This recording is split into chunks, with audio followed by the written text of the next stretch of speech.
Zilla, thank you for joining us to help promote the GovZilla report. Yes, thanks anyway. I'm still a fire-breathing dragon, so you better watch yourself.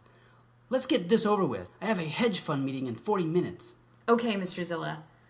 The producers of the GovZilla report have been long in coming after contending with digital saboteur attempts to stall the truth, like laziness, failure to upgrade basic net security settings, restarting the computer. After all these apparent market shortfalls, why are you still coming forward to promote a show which does not, by and large, serve the interest of GovZillas like yourself, but to expose the dark deeds of your kind? As they say, every dog has its day. The world of GovZilla government has been so off the rails it's not even minding its own interest. GovZillas like me worked in agriculture industries, and it's gotten so bad, even I can't eat the food we regulate for you monkeys. I may be a Zilla, but I'm a vegetarian by nature. I can only eat what grows in the ground. When that's being short-sighted by economic mismanagement and controlled land demands, it leads to starvation. I may have to start eating you people. And I'm sorry, my system isn't meant for that. Nature didn't design me to eat you. The occasional bug here and there, but... That sounds disastrous and revolting. Is that what 2012 is about, Mr. AgriZilla? Hordes of starving vegetarian monsters raiding our pantries for anything grown from the ground? It's very likely that it won't be us. The way that's going to happen is the way it's more or less already been happening.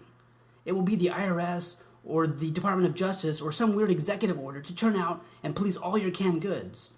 If this doesn't happen, we keep as many of your kind and your Mexican illegals caged in detention centers so they can work on the farms in 2013. We don't care who has to work the fields as long as it gets done. Because you don't think we're going to do it, do you?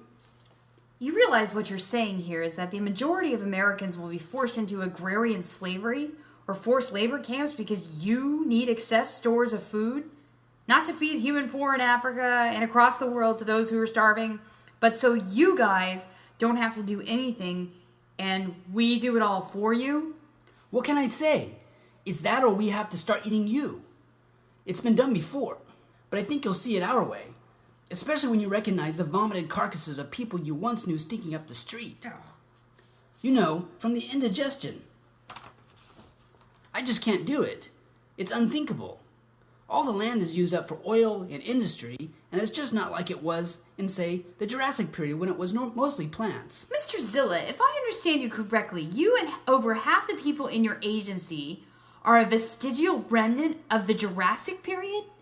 You mean to say that you're a dinosaur? Well, we're pretty modern. We watch television and play Pong. We have laptops and stuff, but yeah, we're dinosaurs.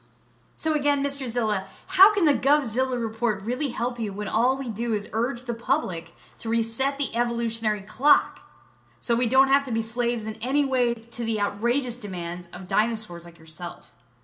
Grow something. Do your victory gardens. Do a few lap dances or whatever you gotta do, but get out there and grow something before we have to completely erase your way of life, and really, ours too. That was where we ended our interview with Senior Agency Advisor AgriZilla. You heard it here first. GovZilla wants the jump on your canned goods, your tomato soup, your lettuce, your mom's heirloom corn, her peas, and that peach cobbler has absolutely no future with a GovZilla in it. This is the kind of intrepid reporting we deliver. This is where we get to the real motivations driving totalitarian moves in American government. It boils down to a bunch of short-sighted, greedy dinosaurs who feel so entitled to your labor, they will slave you and anyone else they can throw in a cage to get that extra can of corn. Don't let it happen to you. Stay informed. Support the GovZilla report today by getting out your bank card or your bank book to help us produce the first season of the GovZilla report today.